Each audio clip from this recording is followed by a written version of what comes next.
नमस्कार मेरे प्यारे भाइयों, आप सभी का स्वागत है भयानक रात यूट्यूब चैनल पर। अगर आपको अंधेरी रातें, सन्नाटे की आवाजें और वो कहानियां पसंद हैं जो दिमाग के अंदर उतरकर नींद छीन लेती हैं, तो आपका स्वागत है इस चैनल पर।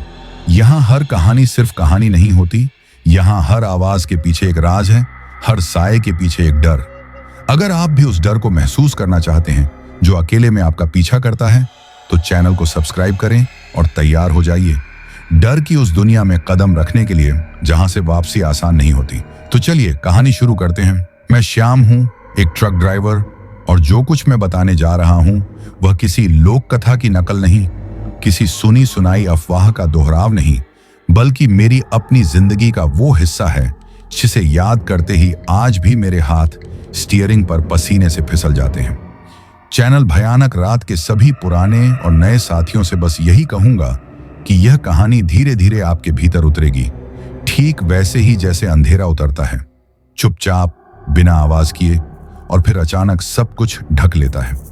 यह कहानी बीच में होने वाले अनुभवों से बनी है। उस समय की है जब मुझे लगा कि मैं जिंदा हूं, चल रहा हूं, सांस ले रहा हूं, लेकिन कुछ और भी है जो मेरे साथ साथ चल रहा है। मैं ट्रक चलाता हूं बरसों से।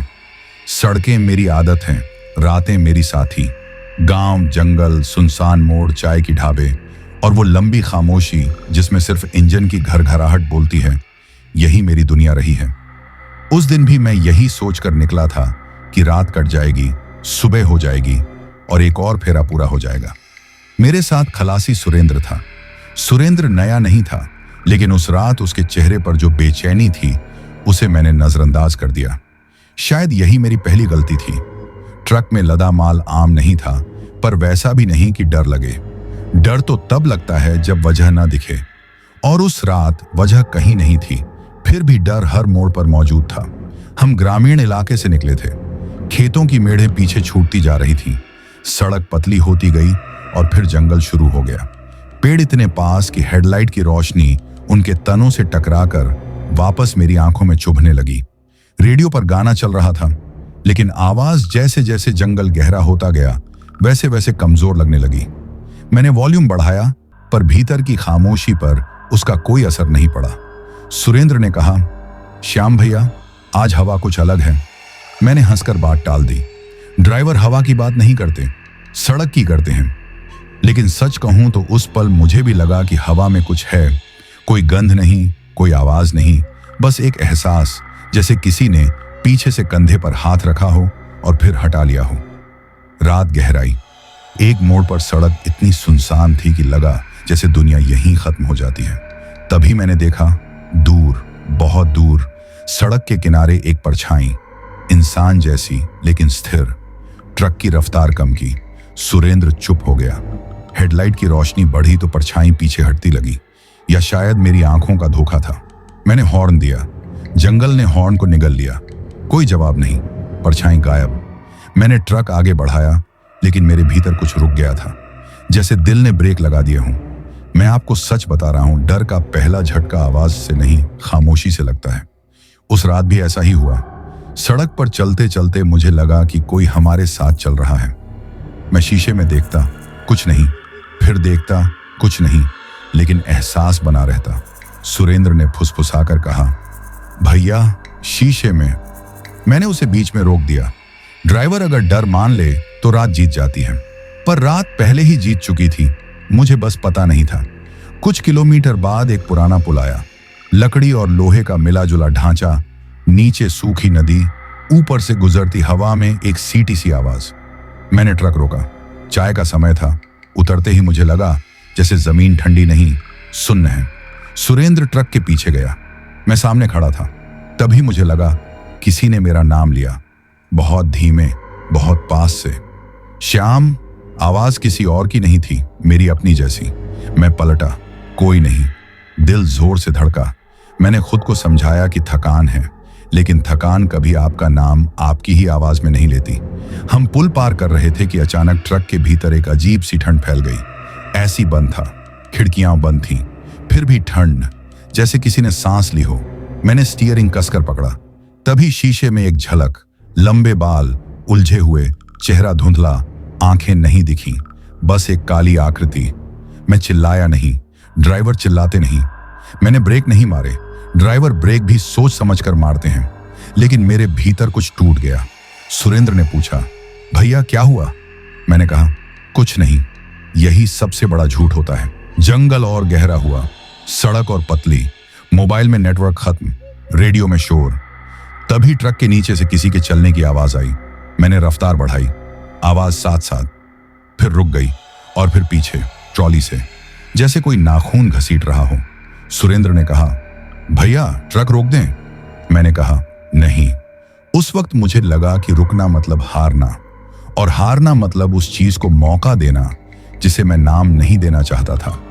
मुझे तब भी नहीं पता था कि जिसे मैं महसूस कर रहा हूं वह क्या है, लेकिन अब जानता हूं।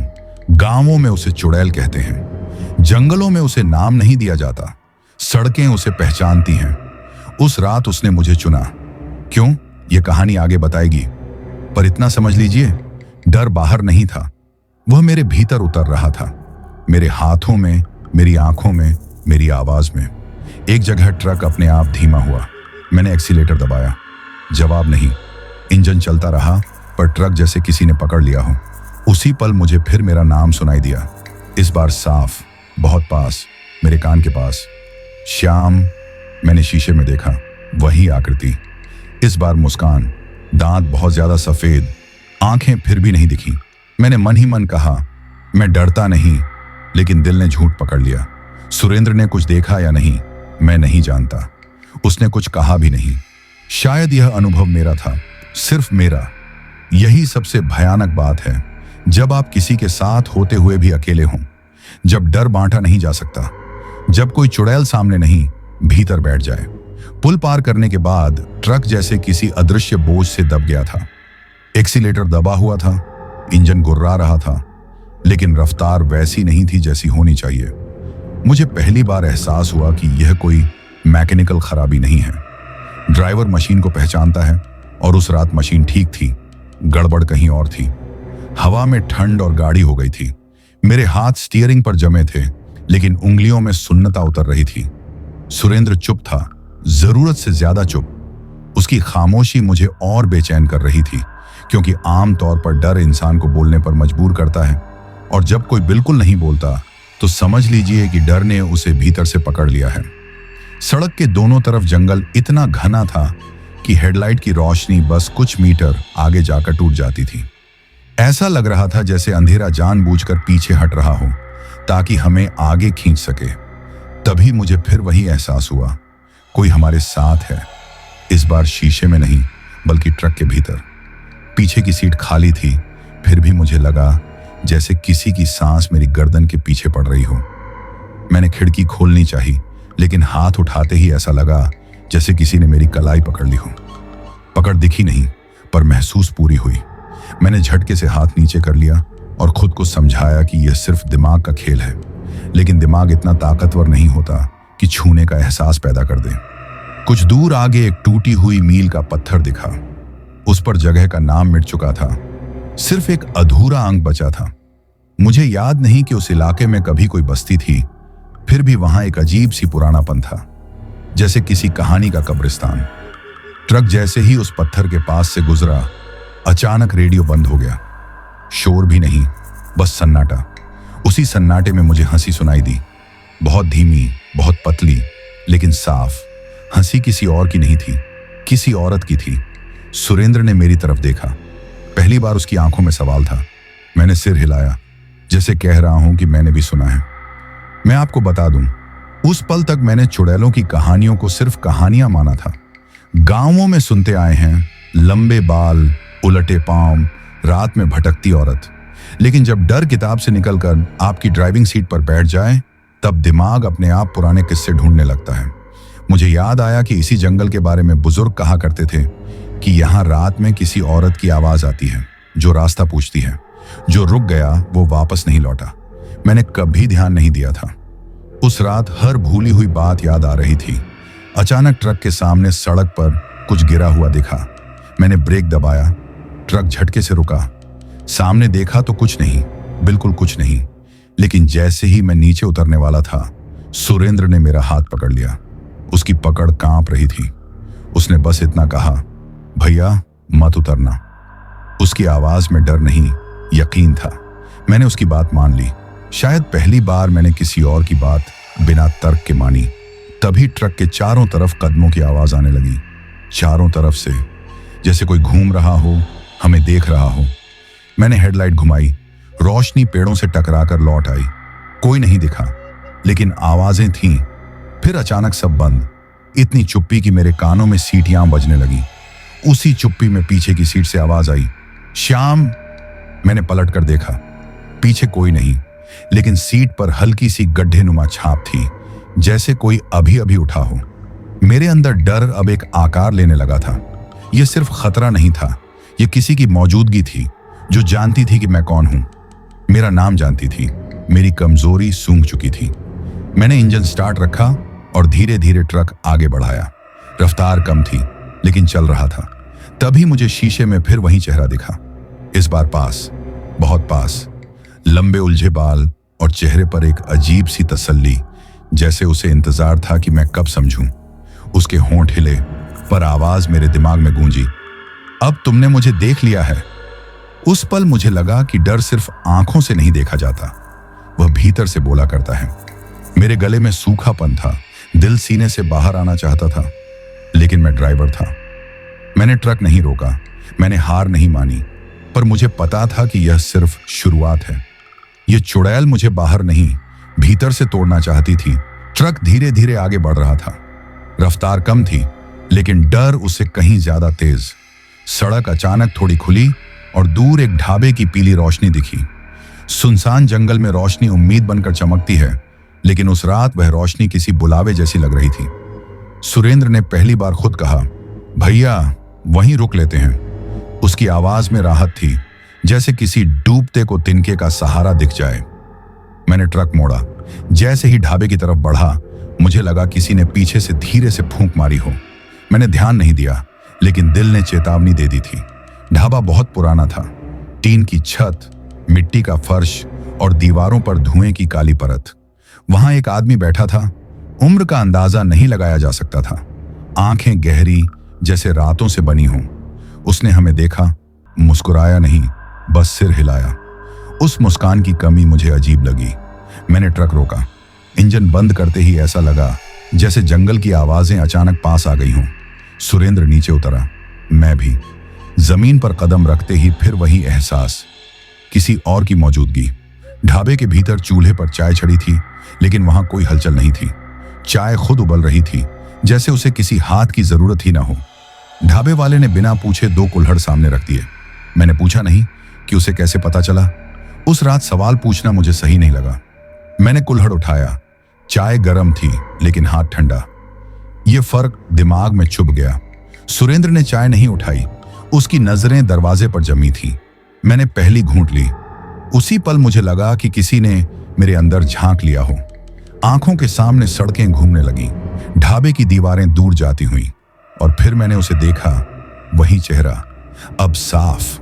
लंबे उलझे बाल, आंखें इस बार दिख रही थीं, काली नहीं बल्कि खाली, जैसे उनमें कुछ रहा ही ना हो।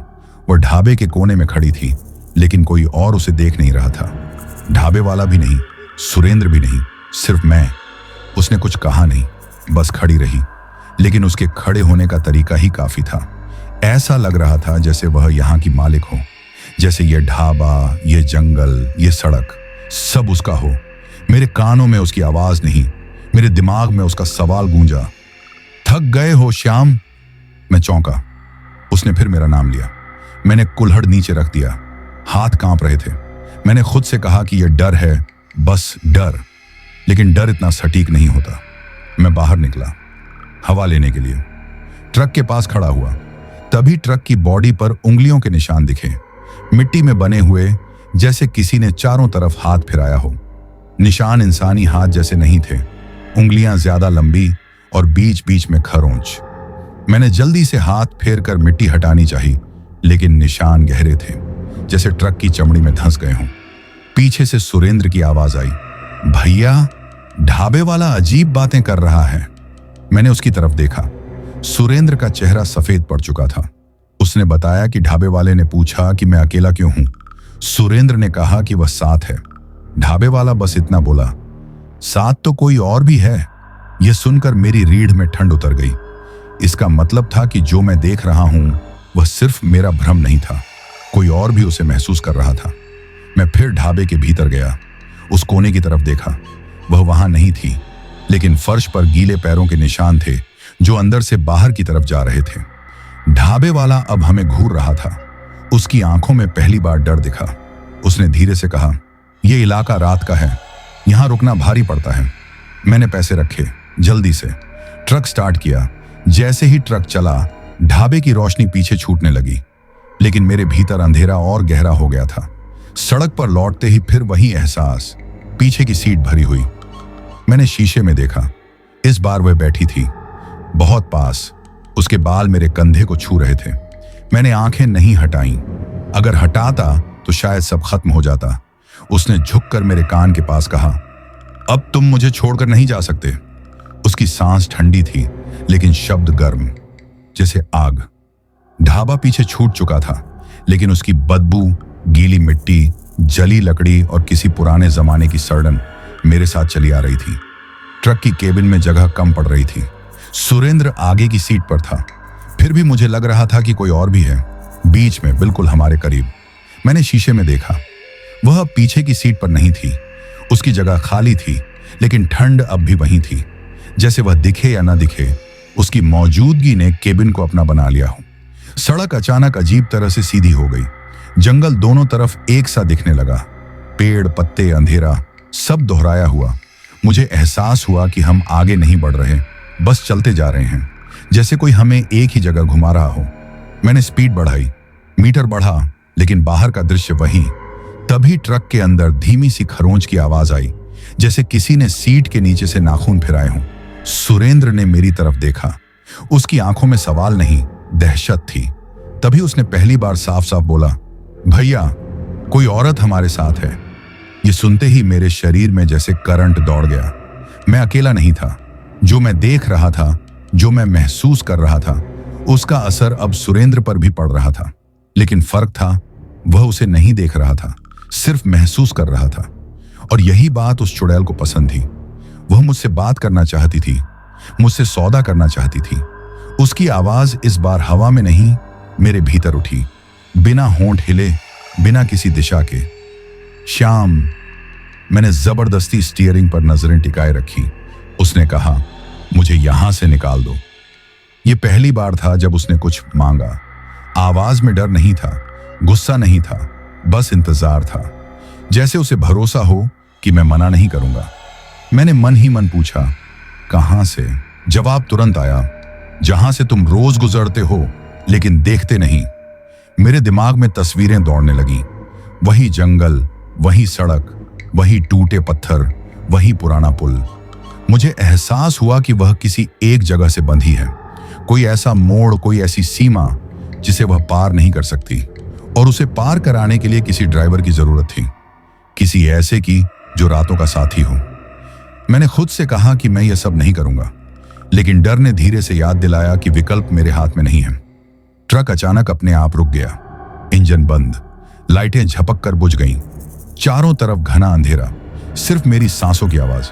और फिर वह सामने थी, पहली बार सामने की सीट पर, इतनी पास कि मैं उसकी ठंड महसूस कर सकता था। उसका चेहरा अब साफ था, बहुत पुराना, बहुत थका हुआ, लेकिन आंखों में वही खालीपन। उसने कहा, डर मत, मैंने तुम्हें चुना है। चुना, यह शब्द मेरे दिमाग में हथौड़े की तरह बजा। सुरेंद्र कुछ देख नहीं पा रहा था, लेकिन उसकी हालत खराब हो चुकी थी। वह बुदबुदा रहा था, जैसे कोई मंत्र झप रहा हो। मुझे एहसास हुआ कि यह लड़ाई मेरी है। अगर मैं टूटा तो वह भी टूट जाएगा। मैंने गहरी सांस ली और उससे पहली बार सीधे सवाल किया, क्या चाहती हो? उसने सिर झुकाया। उसके बाल चेहरे पर गिर पड़े। मुझे उस मोड़ तक पहुंचा दो जहां मेरी रात खत्म होती है। मैंने पूछा नहीं कि वहां क्या होगा। मुझे पता था कि हर जवाब एक नई परेशानी लाएगा। ट्रक अपने आप फिर स्टार्ट हो गया। लाइटें जल उठीं। वह गायब हो गई, लेकिन उसकी मांग मेरे भीतर रह गई। सड़क फिर आगे बढ़ने लगी। इस बार दृश्य बदले, मोड़ आए, पहचान लौटने लगी। जैसे उसने हमें छोड़ दिया हो, लेकिन पूरी तरह नहीं। जैसे वह भरोसा कर रही हो कि मैं उसे धोखा नहीं दूंगा। ट्रक आगे बढ़ रहा था। इस बार इंजन की आवाज स्थिर थी, लेकिन केबिन में एक अजीब सा अनुशासन उतर आया था, जैसे किसी ने नियम बना दिए हों। कौन सांस लेगा, कितनी तेज, कौन बोलेगा, कब। सुरेंद्र चुप था, पर उसकी चुप्पी अब डर से नहीं, थकान से भरी थी। उसकी आंखें आधी बंद थीं, लेकिन शरीर चौकन्ना। मुझे लगा जैसे वह भी महसूस कर रहा हो कि हम किसी तय जगह की ओर जा रहे हैं। जंगल के पेड़ बदलने लगे थे। अब वे और पुराने दिखते थे, मोटे तने, जड़ें बाहर निकली हुई, जैसे जमीन उन्हें पकड़ कर रखे हों। कुछ दूरी पर एक टूटा हुआ साइन बोर्ड दिखा। उस पर जगह का नाम खुरचा हुआ था। बस एक तीर बना था जो बाईं तरफ इशारा कर रहा था। कोई दूरी नहीं लिखी थी। ड्राइवर ऐसे बोर्ड देखकर रुकते नहीं, पर उस रात मेरे हाथ अपने आप स्टीयरिंग की तरफ खींच गए, जैसे किसी ने धीरे से दिशा बता दी हो। जैसे ही मैंने मोड़ लिया, हवा बदल गई, भारी हो गई। सांस लेते ही सीने पर बोझ पड़ने लगा।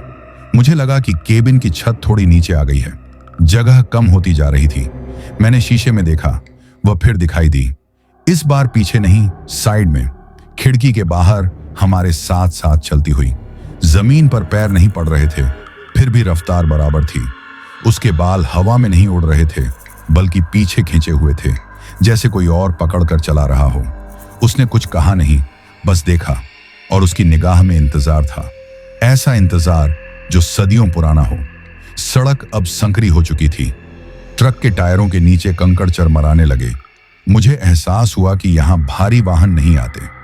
शायद इसलिए लोग इस मोड़ से पहले ही लौट जाते हैं। दूर एक पुराना पत्थर का खंभा दिखा, जिस पर किसी ने लाल रंग से कुछ लिखा था। पास जाने पर पढ़ा, यहां से आगे रात है।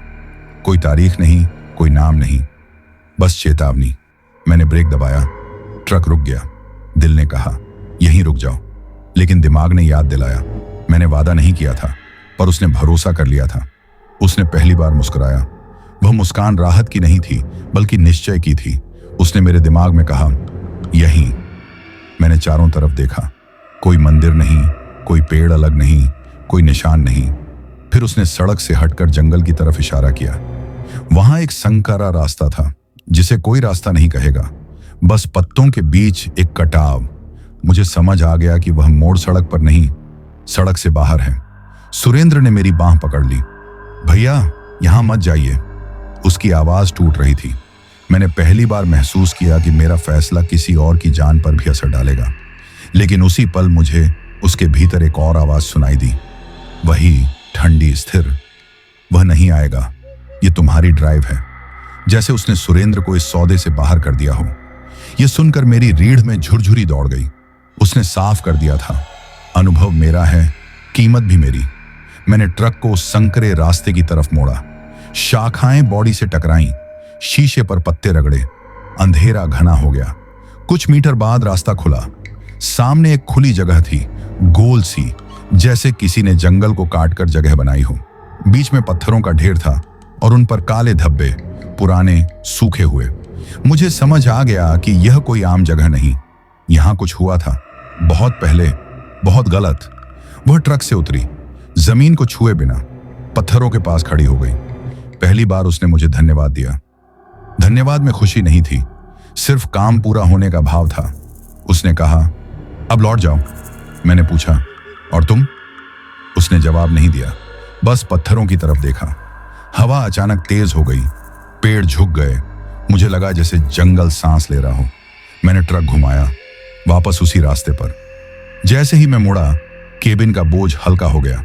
ठंड कम हुई, रफ्तार लौट आई। मैंने पीछे देखा, वह वहां नहीं थी, बस पत्थरों के पास अंधेरा और हवा। मुझे लगा कि सब खत्म हो गया, लेकिन डर ऐसे खत्म नहीं होता। मुख्य सड़क पर लौटते ही आसमान का रंग बदलने लगा था। हल्की हल्की नीली रोशनी फैल रही थी। सुबह करीब थी। ट्रक अब सामान्य रफ्तार से चल रहा था।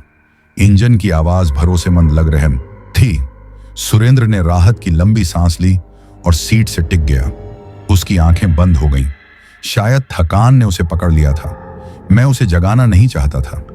मुझे लगा कम से कम वह कुछ देर चैन से रहे, लेकिन मेरे भीतर चैन नाम की कोई चीज नहीं बची थी। जैसे जैसे उजाला बढ़ा, जंगल के रंग साफ होने लगे। पेड़ वहीं थे, सड़क वहीं थी, लेकिन मुझे सब कुछ बदला बदला लग रहा था। जैसे मैं वही श्याम नहीं रहा जो रात को इस रास्ते पर आया था। हाथ स्टीयरिंग पर थे, लेकिन उंगलियों में अब भी ठंड थी। मैंने उन्हें रगड़ा, गर्मी नहीं लौटी। तभी मुझे लगा कि केबिन में कोई खुशबू है, फूलों की नहीं, धूप की नहीं, बल्कि किसी पुराने कमरे की, जहां बरसों से खिड़की न खुली हो। यह वही गंध थी जो ढाबे पर महसूस हुई थी। मेरा दिल बैठ गया। मैंने शीशे में देखा, पीछे की सीट खाली थी, फिर भी मुझे लग रहा था कि कोई बैठा है। यह एहसास रात जैसा नहीं था, यह ज्यादा स्थायी था, जैसे कोई अब डराने नहीं रहने आया हो। मैंने खुद से कहा कि यह बस दिमाग का असर है, लेकिन तभी डैशबोर्ड पर एक हल्की सी खरोंच दिखी। रात में यह निशान नहीं था, यह बिल्कुल नई थी, जैसे किसी ने नाखून से बनाई हो। वही लंबे नाखून। सूरज पूरी तरह निकल आया। सड़क पर 2-4 बाइक दिखने लगी। एक बस हमें ओवरटेक करके आगे निकल गई। आम जिंदगी लौट रही थी, लेकिन मेरे भीतर कुछ अटका हुआ था। मैंने ट्रक रोका, साइड में नीचे उतरा। हवा में अब ठंड नहीं थी, फिर भी मुझे सिहरन हो रही थी। ट्रक के पीछे देखा, वही मिट्टी के निशान फिर से उभरे हुए थे। मैंने उन्हें रात में साफ किया था, फिर कैसे? इसका कोई जवाब मेरे पास नहीं था। सुरेंद्र जाग गया। उसने उतरकर पानी पिया, फिर मेरी तरफ देखा और बोला, भैया, रात का सपना बड़ा अजीब था। मैंने पूछा, कैसा सपना? उसने कहा कि उसने देखा मैं ट्रक चला रहा हूं और पीछे कोई औरत बैठी है, लेकिन उसका चेहरा नहीं दिख रहा। वह औरत बार बार बोल रही है, अब दिन मेरा है। यह सुनते ही मेरे कानों में जैसे सीटी बजने लगी। मैंने सुरेंद्र को कुछ नहीं बताया। अगर मैंने उसे सच बता दिया तो शायद वह टूट जाता। हम आगे बढ़े। एक छोटे से कस्बे में माल उतारना था। जैसे ही कस्बे की सीमा में दाखिल हुए, मुझे लगा कि लोग मुझे घूर रहे हैं। कोई खुलकर नहीं, लेकिन नजरें रुक रुक कर मेरे ऊपर टिक जाती थी। मैंने खुद को समझाया कि यह वहम है, लेकिन तभी एक बूढ़ी औरत सड़क किनारे बैठी दिखी। उसने मुझे देखते ही माथे पर हाथ रखा, जैसे नजर उतार रही हो, और बुदबुदाई, रात इसे छोड़कर नहीं गई। मेरे पैर भारी हो गए। मैंने ट्रक नहीं रोका, लेकिन उस औरत की आवाज मेरे भीतर गूंजती रही। माल उतारते वक्त भी मजदूर काम कर रहे थे, शोर था, फिर भी मुझे लगता रहा कि कोई मेरे बिल्कुल पीछे खड़ा है। कभी कभी तो मुझे अपने कंधे पर किसी की ठंडी उंगलियों का दबाव महसूस होता। मैं पलटता, कोई नहीं, लेकिन हर बार निशान रह जाता। हल्का सा दर्द, जैसे त्वचा के नीचे कुछ चुभ गया हो। काम खत्म हुआ। सुरेंद्र चाय पीने चला गया। मैं ट्रक में अकेला बैठा था। तभी केबिन की खिड़की अपने आप आधी खुल गई। हवा नहीं थी। मैंने हाथ बढ़ाकर बंद करनी चाहिए। उसी पल मुझे फिर वही आवाज सुनाई दी, लेकिन इस बार डराने वाली नहीं थी। शांत, लगभग अपनापन लिए, मैं गई नहीं हूं श्याम, बस बदल गई हूं। मैंने आंखें बंद कर ली। जब खोली, खिड़की बंद थी, लेकिन ठंड लौट आई थी। कस्बे से निकलते ही दोपहर ढलने लगी थी। धूप तेज थी, सड़क पर हलचल थी, और ट्रक अब एक नए रूट पर था। सुरेंद्र सामान्य लग रहा था, हंस भी रहा था, बात भी कर रहा था। मुझे थोड़ी राहत मिली। शायद वह चीज सच में पीछे छूट गई हो, लेकिन मेरे भीतर कहीं गहराई में एक आवाज लगातार कह रही थी कि कहानी अभी खत्म नहीं हुई। ट्रक चलाते वक्त बार बार मुझे ऐसा लग रहा था जैसे कोई मेरे कंधे के ऊपर से आगे की सड़क देख रहा हो। मैं शीशे में देखता, कुछ नहीं, लेकिन एहसास बना रहता। करीब 2 घंटे बाद एक ढाबे के पास हमने ट्रक रोका। यह वही ढाबा नहीं था, लेकिन अजीब बात यह थी कि उसका नाम वही था, पुराना नाम जो मैंने कहीं सुना था, पर याद नहीं आ रहा था। मैंने ध्यान नहीं दिया। ढाबे पर एक और ट्रक खड़ा था। उसके पास एक ड्राइवर बैठा था, उम्र मेरी ही तरह। उसका चेहरा थका हुआ, आंखें लाल। उसने मुझे देखा और बिना वजह मुस्कुरा दिया। वो मुस्कान पहचान की नहीं, राहत की थी, जैसे उसे किसी अपने को देखकर सुकून मिला हो। हम चाय पीने बैठे। बातचीत अपने आप शुरू हो गई। उसने अपना नाम बताया, रमेश, लंबी दूरी का ड्राइवर। बातों बातों में उसने अचानक पूछा, भाई, क्या तुम्हें भी रात में आवाजें आती हैं? मैंने चाय का कुल्हड़ नीचे रख दिया। दिल जोर से धड़का। मैंने संभल कर पूछा, कैसी एक आवाजें? उसने चारों तरफ देखा, फिर धीरे से बोला, कोई मेरा नाम लेता है, बिल्कुल पास से। यह सुनकर मेरे हाथ ठंडे पड़ गए। उसने आगे बताया कि कुछ दिन पहले उसने भी उसी जंगल वाले रूट से रात में ट्रक निकाला था। एक मोड़ पर उसे किसी औरत की परछाई दिखी थी। उसने ट्रक नहीं रोका, लेकिन उस रात के बाद से वह चैन से सो नहीं पा रहा। मैंने सुरेंद्र की तरफ देखा, वह भी चुप था। रमेश ने मेरी आंखों में देखकर कहा, तुम्हारे साथ भी कुछ है ना? मैंने झूठ बोलना चाहा, लेकिन शब्द नहीं निकले। मैंने बस इतना कहा, शायद। वह हल्का सा हंसा, हंसी में खुशी नहीं थी। उसने कहा, शायद नहीं होता, होता है या नहीं होता। रमेश ने बताया कि आजकल उसे हर ड्राइव में पीछे की सीट भरी हुई लगती है, कि दिन में भी उसे ठंड लगती है, कि एक बूढ़ी औरत ने उसे देखकर कहा था, तू रात को अपने साथ लाया है। यह सब सुनकर मुझे लगा जैसे कोई मेरी कहानी मेरे सामने सुना रहा हो। फर्क सिर्फ इतना था कि मैंने उस चुड़ैल को एक मोड़ तक पहुंचाया था और रमेश ने नहीं। शायद यही फर्क अब नतीजे बना रहा था। तभी ढाबे वाला आया। उसने हमें चाय दी और रमेश की तरफ देखकर बोला, तुम अभी भी घूम रहे हो? रमेश ने सिर झुका लिया। ढाबे वाले ने मेरी तरफ देखा। उसकी नजरें मेरे माथे पर टिक गईं। उसने धीमे से कहा, तुमने उसे सीमा तक पहुंचा दिया है ना? मेरा दिल जैसे रुक गया। मैंने पूछा, किससे? उसने जवाब नहीं दिया, बस इतना बोला, अब वह बंधी नहीं रही, और चला गया। ढाबे से निकलते वक्त रमेश ने मेरा हाथ पकड़ा। भाई, अगर तुम्हें कोई रास्ता पता हो इससे निकलने का तो मुझे भी बता देना। उसकी आंखों में डर था और उम्मीद भी। मैंने कुछ नहीं कहा क्योंकि मेरे पास जवाब नहीं था। ट्रक में बैठते ही मुझे फिर वही ठंड महसूस हुई।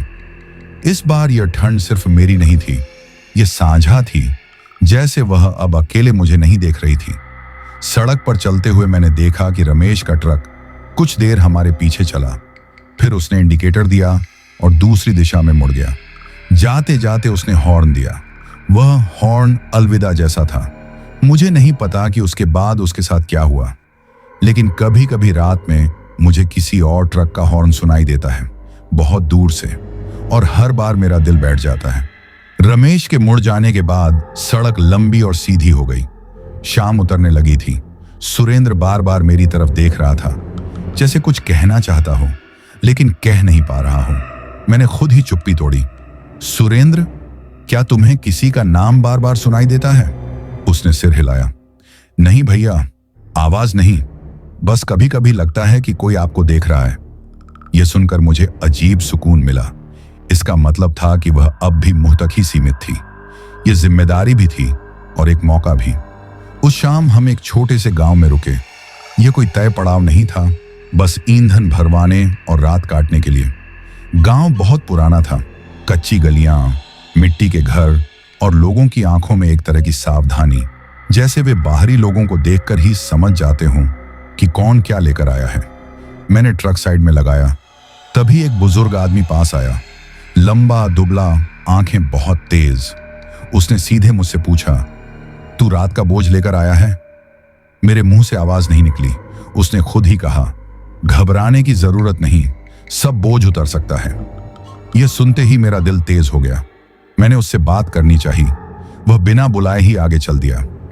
मैंने सुरेंद्र को ट्रक में रहने को कहा और उसके पीछे पीछे चल पड़ा। वह मुझे गांव के किनारे एक पीपल के पेड़ के पास ले गया। पेड़ बहुत पुराना था। उसकी जड़ें जमीन से बाहर निकली हुई, जैसे किसी चीज को पकड़े हों। उस बुजुर्ग ने कहा कि कुछ आत्माएं रास्तों से बंधी होती हैं।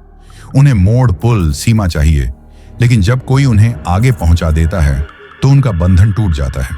मैंने पूछा, तो अब क्या होगा? उसने कहा, अब वह तुमसे बंधी है क्योंकि तुमने रास्ता दिया। यह सुनकर मेरे भीतर ठंड उतर गई। लेकिन उसने आगे जो कहा, उसने पहली बार मुझे उम्मीद दी।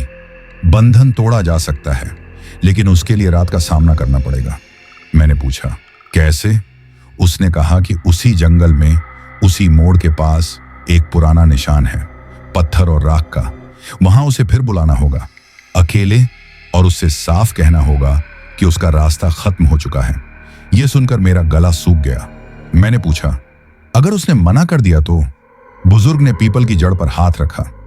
तो वह तुम्हें छोड़कर नहीं जाएगी। वापस ट्रक में आया तो सुरेंद्र ने मेरा चेहरा देखकर सब समझ लिया। उसने कुछ नहीं पूछा, बस बोला, भैया, जो भी करना है सोच समझ कर करना। रात पास आ रही थी। आसमान पर बादल छा रहे थे। मैंने फैसला कर लिया था। मैं फिर उसी रास्ते पर जाऊंगा, उसी मोड़ पर जहां से यह सब शुरू हुआ था। डर के साथ नहीं, समझ के साथ। रात पूरी तरह उतर चुकी थी जब मैं उसी जंगल के पास पहुंचा। आसमान बादलों से ढका था, चांद नहीं था। रास्ता वही था, लेकिन इस बार वो मुझे पहचानता हुआ लगा, जैसे सड़क जानती हो कि मैं क्यों आया हूं।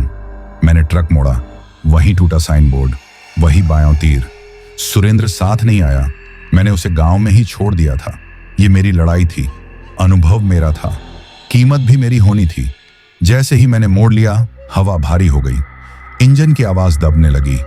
ट्रक अपने आप धीमा पड़ गया, लेकिन इस बार मैंने ब्रेक नहीं मारे। मैंने ट्रक को उसी गोल सी जगह पर रोका जहां पत्थरों का ढेर था। हेडलाइट की रोशनी उन पत्थरों पर पड़ी तो वे और काले दिखे, जैसे उनमें रात जमी हो। मैंने इंजन बंद किया, चारों तरफ सन्नाटा, वही सन्नाटा जिसमें पहले मेरा नाम गूंजा था। मैं नीचे उतरा, जमीन ठंडी नहीं थी, फिर भी मेरे पैरों में झंझनाहट हुई। पीपल के पेड़ की बात मुझे याद थी, यहां पास में वही पेड़ खड़ा था। मैंने उसकी जड़ों की तरफ देखा, वहां राख बिखरी थी, पुरानी, गीली। हवा चली और राख थोड़ी सी उठी। उसी राख में से वह उभरी, बिना आवाज के, बिना कदमों के। वह सामने खड़ी थी, पहले से ज्यादा साफ, पहले से ज्यादा पास। उसका चेहरा थका हुआ नहीं था अब, आंखों में खालीपन था, लेकिन उसमें एक सवाल भी था। उसने कुछ कहा नहीं। इस बार मैंने बात शुरू की। मैंने कहा कि मैंने उसका रास्ता पूरा कर दिया है, कि अब वह आजिज़ाद है, कि अब उसे मेरे साथ रहने की जरूरत नहीं। मेरी आवाज कांप रही थी, लेकिन शब्द साफ थे। वह मुस्कुराई नहीं, उसने सिर थोड़ा झुकाया और मेरे भीतर बोलने लगी, आजाद? उसके सवाल में व्यंग्य था। आजादी का मतलब क्या होता है श्याम? तुम ड्राइवर हो, तुम रास्तों से आजाद हो? यह सुनकर मेरे शब्द रुक गए। उसने सही पकड़ा था, मैं खुद रास्तों से बंधा था। फर्क सिर्फ इतना था कि मेरे बंधन दिखते नहीं थे। मैंने बुजुर्ग की बात याद की और साफ साफ कहा, तुम्हारा बंधन यहां खत्म होता है। यह कहते ही हवा तेज हो गई, पेड़ झुक गए, पत्थरों के ढेर में से आवाजें आने लगी, जैसे कोई फुसफुसा रहा हो। वह पीछे हटी। पहली बार उसकी आंखों में कुछ बदला, गुस्सा नहीं, डर। उसने कहा, अगर मैं गई तो तुम क्या करोगे? यह सवाल मेरे लिए नहीं था, यह मेरे भीतर बैठे डर के लिए था। मैंने आंखें बंद की और कहा, मैं चलाऊंगा। यह कहते ही सब रुक गया, हवा थम गई, आवाजें बंद। उसने मुझे आखिरी बार देखा। उस नजर में नफरत नहीं थी, थकान थी, जैसे किसी ने बोझ रख दिया हो। वह धीरे धीरे राख में घुलने लगी, हवा के साथ उड़ती हुई। और फिर वहां कुछ नहीं था, सिर्फ जंगल, पत्थर और मैं कुछ देर वहीं खड़ा रहा। डर नहीं था, खालीपन था, जैसे किसी ने भीतर से कुछ निकाल लिया हो। ट्रक स्टार्ट किया। इस बार इंजन की आवाज साफ थी, रफ्तार लौट आई, रास्ता खुला, जैसे जंगल ने मुझे जाने दिया हो। उस रात जंगल से निकलते ही मैंने ट्रक रोका। आसमान साफ हो चुका था, बादल छूट गए थे, दूर कहीं छात की हल्की सी रेखा दिख रही थी। पहली बार मुझे रात सुंदर लगी। डर नहीं लगा, लेकिन शरीर थका हुआ था, जैसे कोई लंबी लड़ाई लड़ी हो। मैंने स्टीयरिंग पर सिर टिकाया और कुछ पल आंखें बंद की। नींद नहीं आई, सिर्फ यादें आईं, वही ढाबा, वही मोड़, वही आंखें। लेकिन अब उनमें पकड़ नहीं थी। सुबह हुई, मैं उसी गांव लौटा जहां सुरेंद्र रुका था। उसे देखते ही मेरे भीतर कुछ हल्का हुआ। उसने मुझे ऊपर से नीचे तक देखा और बस इतना कहा, भैया आज आप अलग लग रहे हो। मैंने पूछा, कैसे? उसने कहा, जैसे कोई भारी बोझ उतर गया हो। यह सुनकर मुझे पहली बार यकीन हुआ कि जो हुआ वह सिर्फ मेरे भीतर नहीं था, उसका असर बाहर भी दिख रहा था। हम फिर से अपने काम पर लौट आए। माल, रास्ते, ढाबे सब वही थे, लेकिन मेरे लिए सब बदला हुआ था। अब रात में ट्रक चलाते वक्त मुझे पीछे की सीट भरी हुई नहीं लगती थी, ठंड नहीं चढ़ती थी, मेरा नाम कोई नहीं लेता था। फिर भी हर मोड़ पर, हर पुराने पुल पर मैं थोड़ा रुक जाता, जैसे सम्मान में, जैसे किसी को याद कर रहा हूं। एक दिन ढाबे पर रमेश का ख्याल आया, वही ड्राइवर जिसने मुझसे रास्ता पूछा था। मैंने इधर उधर पूछा, किसी को नहीं पता था। किसी ने कहा कि उसका ट्रक 1 हफ्ते से खड़ा है बिना ड्राइवर के। यह सुनकर मेरा दिल बैठ गया। मैं नहीं जानता कि उसके साथ क्या हुआ। शायद उसका सामना अलग था, शायद उसने वह मोड़ कभी नहीं लिया। इस कहानी में हर किसी का रास्ता एक सा नहीं होता। धीरे धीरे मुझे एहसास हुआ कि डर पूरी तरह नहीं गया है, वह अब चेतावनी बन गया है। जब किसी रास्ते पर हवा अचानक भारी हो जाती है, जब कोई मोड़ बिना वजह बेचैन करता है, तो मैं समझ जाता हूं कि वहां कुछ है और मैं रुक जाता हूं। कभी कभी रास्ता बदल लेता हूं। शायद यही उसकी आखिरी सीख थी कि हर रास्ता तय करने के लिए नहीं होता। लगभग 6 महीने बीत चुके थे। उस जंगल वाले रूट पर मैं दोबारा नहीं गया, जानबूझकर नहीं, किस्मत भी जैसे मान गई थी। सुरेंद्र अब पहले जैसा हंसमुख हो गया था। कभी कभी वह मजाक में कह देता, भैया अब तो लगता है रात भी आपसे डरती है। मैं हंस देता, लेकिन भीतर कहीं एक पतली सी रेखा खिंची रहती थी जो मुझे याद दिलाती थी कि कुछ अनुभव सोते हैं, मरते नहीं। उस दिन की शुरुआत बिल्कुल साधारण थी। एक नया माल, एक नया रूट और एक लंबी ड्राइव। रास्ता पहाड़ी इलाके से होकर जाता था। जंगल नहीं, लेकिन सड़कें उतनी ही सुनसान। शाम ढलते ढलते हल्की बारिश शुरू हो गई। ऐसी बारिश जो आवाज नहीं करती, बस सब कुछ भिगो देती है। ट्रक की वाइपर चल रही थी और रेडियो पर पुराना गाना बज रहा था। सब सामान्य था। यही बात मुझे बाद में सबसे ज्यादा डराने वाली लगी। एक जगह सड़क के किनारे पुराना सा बस स्टॉप दिखा। टूटी बेंच, उखड़ा हुआ बोर्ड, वहां कोई नहीं था। फिर भी जैसे ही मैंने उसे पार किया, मेरे भीतर कुछ हिला, बहुत हल्का सा, जैसे किसी ने ध्यान खींचा हो। मैंने शीशे में देखा, कुछ नहीं। मैंने खुद को डांटा। पुरानी बातें, पुरानी यादें, यही सब था। कुछ किलोमीटर आगे ट्रक ने अचानक झटका लिया। ऐसा झटका जो सड़क की खराबी से नहीं आता। मैंने तुरंत साइड में लगाया, बाहर निकला। बारिश अब भी गिर रही थी। चारों तरफ धुंध सी थी। टायर देखे, नीचे झांका, सब ठीक। तभी मेरी नजर ट्रक के पिछले दरवाजे पर गई।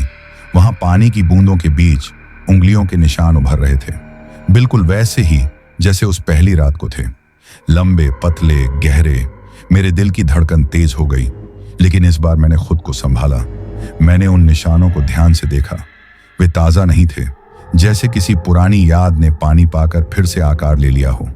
उसी पल मेरे कानों में कोई आवाज नहीं आई, कोई नाम नहीं लिया गया, बस एक एहसास, जैसे कोई दूर से देख रहा हो, बिना पास आए। मैं केबिन में लौटा। सुरेंद्र सो रहा था। उसे जगाया नहीं। ट्रक स्टार्ट किया। इंजन ने बिना हिचक के साथ दिया। आगे बढ़ते ही मुझे महसूस हुआ कि केबिन में ठंड नहीं है, कोई बोझ नहीं है। फिर भी वह एहसास साथ चल रहा था, जैसे कोई कह रहा हो, मैं यहां हूं लेकिन तुम्हारे भीतर नहीं। कुछ देर बाद बारिश रुक गई। सड़क सूखने लगी। मेरे भीतर भी तनाव थोड़ा ढीला पड़ा। तभी रेडियो में अचानक शोर आया और एक पल के लिए एक आवाज उभरी, पूरी नहीं, अधूरी, रास्ते, बस इतना। फिर रेडियो शांत। मैंने तुरंत रेडियो बंद कर दिया। इस बार डर से नहीं, सम्मान से, क्योंकि मैं समझ गया था कि यह वापसी नहीं थी, ये याद दिलाना था। उस रात मैंने एक बात साफ समझ ली, कुछ बंधन टूट जाते हैं, लेकिन कुछ निशान रह जाते हैं। वे हमला नहीं करते, बस मौजूद रहते हैं। शायद ये उनकी आखिरी पहचान होती है, या हमारी। उस सुबह जब हम माल उतार कर वापस लौट रहे थे, मैंने ट्रक साइड में लगाया। सूरज निकल चुका था। आम सी सुबह थी, लेकिन मेरे भीतर एक फैसला पक्का हो चुका था। सुरेंद्र ने पूछा, भैया आज आप कुछ ज्यादा चुप हो। मैंने उसे पहली बार सब कुछ पूरा नहीं, लेकिन काफी हद तक बताया। जंगल, मोड़, चुड़ैल और वह बंधन। वह बीच बीच में रोकता नहीं रहा, बस सुनता रहा। जब मैं चुप हुआ तो उसने कहा, अगर आपने उस रात वो रास्ता नहीं लिया होता तो शायद यह सब किसी और के साथ होता। यह बात मेरे भीतर बैठ गई। मुझे लगा कि शायद मेरी भूमिका वहीं खत्म नहीं होती जहां डर खत्म हुआ था। शायद मेरा काम था चेतावनी देना। ड्राइवरों की दुनिया में कहानियां चलती हैं, ढाबों पर चाय के कुल्हड़ों के साथ, लेकिन वे बिखरी रहती हैं। मैंने सोचा कि अगर एक जगह, एक आवाज में सब सुनाया जाए तो शायद किसी की रात आसान हो जाए। यहीं से भयानक रात का ख्याल मेरे दिमाग में आया। मैं कोई लेखक नहीं था, न ही मुझे कहानी गढ़नी आती थी। मेरे पास सिर्फ अनुभव था, कच्चा, असुविधाजनक और डरावना। मैंने मोबाइल निकाला, एक सादा सा रिकॉर्डिंग ऐप खोला और पहली बार अपनी आवाज रिकॉर्ड की। बिना इंट्रो, बिना म्यूजिक, बस मैं और मेरी कहानी। जब मैंने सुना तो मुझे खुद अपनी आवाज अजनबी लगी, जैसे कोई और श्याम बोल रहा हो। वह श्याम जो उस मोड़ से लौट चुका था, पहला ऑडियो मैंने एक छोटे से ग्रुप में भेजा। कुछ ड्राइवर, कुछ पुराने जानकार। जवाब आने लगे। किसी ने कहा कि उसे भी ऐसा एहसास हुआ था। किसी ने कहा कि उसने उस मोड़ से हमेशा बचकर निकलने की वजह कभी समझी नहीं थी। मुझे एहसास हुआ कि मेरी कहानी अकेली नहीं है, बस बिखरी हुई है। धीरे धीरे मैंने इसे एक नाम दिया, भयानक रात। नाम इसलिए नहीं कि डर फैलाना था, बल्कि इसलिए कि रात जैसी है वैसी ही बतानी थी, बिना सजावट के, बिना बढ़ा चढ़ाकर। हर बार जब मैं रिकॉर्ड करता, मुझे लगता कि मैं फिर से उस ट्रक में बैठा हूं, लेकिन अब पीछे की सीट खाली रहती थी। या शायद मुझे फर्क पड़ना बंद हो गया था। सुरेंद्र ने मुझे सपोर्ट किया। कभी कभी वह रिकॉर्डिंग के बाद बस इतना पूछता, आज रात शांत है? और मैं जवाब देता, आज हाँ। ये छोटा सा सवाल हमारे बीच एक समझ बन गया था। मैं जानता था कि अगर कभी जवाब नहीं होगा तो कहानी फिर आगे बढ़ेगी। एक रात रिकॉर्डिंग के बाद मैंने बाहर देखा। सड़क सुनसान थी, हवा हल्की थी, और पहली बार मुझे लगा कि कोई सुन रहा है। डर के लिए नहीं, गवाही के लिए। जैसे रास्ते खुद चाहते हों कि उनकी बातें कही जाएं। उस रात मैं अकेला ड्राइव कर रहा था। सुरेंद्र घर गया हुआ था। नया रूट नहीं था, लेकिन जाना पहचाना भी नहीं। एक ऐसा हाईवे जो दिन में भरा रहता है और रात में बिल्कुल खाली। रिकॉर्डिंग का काम मैंने उस दिन नहीं किया था। मन थोड़ा भारी था, जैसे कुछ अधूरा रह गया हो। रेडियो बंद था। इंजन की आवाज साफ सुनाई दे रही थी। करीब आधी रात के आसपास ट्रक अपने आप धीमा पड़ गया। मैंने एक्सीलरेटर दबाया, कोई दिक्कत नहीं। फिर भी रफ्तार कम होती गई। सामने सड़क सीधी थी, कोई मोड़ नहीं, कोई जंगल नहीं। फिर भी वही एहसास जो पहली रात को था, भारी हवा, जैसे समय गाढ़ा हो गया हो। मैंने ट्रक रोका, बाहर उतरा। ठंड नहीं थी, लेकिन सन्नाटा असहज था। तभी मैंने उसे देखा। सड़क के उस पार, लाइट की आखिरी रेंज में, कोई आकृति नहीं, कोई चेहरा नहीं, बस एक परछाई। इस बार कोई आवाज नहीं आई, कोई नाम नहीं लिया गया, लेकिन मुझे पता था कि वही है। चुड़ैल नहीं, अब सिर्फ वही मौजूदगी। मैं डरकर पीछे नहीं हटा, पहली बार नहीं। मैंने ट्रक की तरफ देखा, फिर उस परछाई की तरफ, और बोला, जोर से नहीं, बस इतना कि खुद सुन सकूं। अब क्या बचा है? हवा चली, तेज नहीं, बस हल्की। और मेरे भीतर एक जवाब उतरा, शब्दों में नहीं, एहसास में, जैसे कोई कह रहा हो, अब कुछ नहीं, न बंधन, न रास्ता, न पकड़, बस याद। उस पल मुझे समझ आ गया, वह लौटने नहीं आई थी, वह आखिरी बार देखने आई थी। शायद यह देखने कि मैं वही श्याम हूं या नहीं जो उस जंगल से निकला था। और जब उसे यकीन हो गया, परछाई हल्की हुई, सड़क के अंधेरे में घुल गई। बिना आवाज, बिना निशान, ट्रक अपने आप स्टार्ट हो गया। इंजन पहले से ज्यादा स्थिर लगा। मैंने ड्राइव शुरू की। इस बार पीछे मुड़कर नहीं देखा, जरूरत नहीं थी। उसके बाद कोई आहट नहीं हुई, कोई निशान नहीं। महीनों बीत गए, भयानक रात चलती रही, लेकिन मेरी कहानियां बदलती गईं। अब मैं सिर्फ अपना अनुभव नहीं, दूसरों की चेतावनियां सुनाने लगा, क्योंकि मेरा डर पूरा हो चुका था। आज जब मैं यह आखिरी हिस्सा रिकॉर्ड कर रहा हूं, मैं किसी ट्रक में नहीं हूं, मैं घर पर हूं। खिड़की के बाहर रात है, शांत, साधारण, और यही सबसे बड़ा बदलाव है।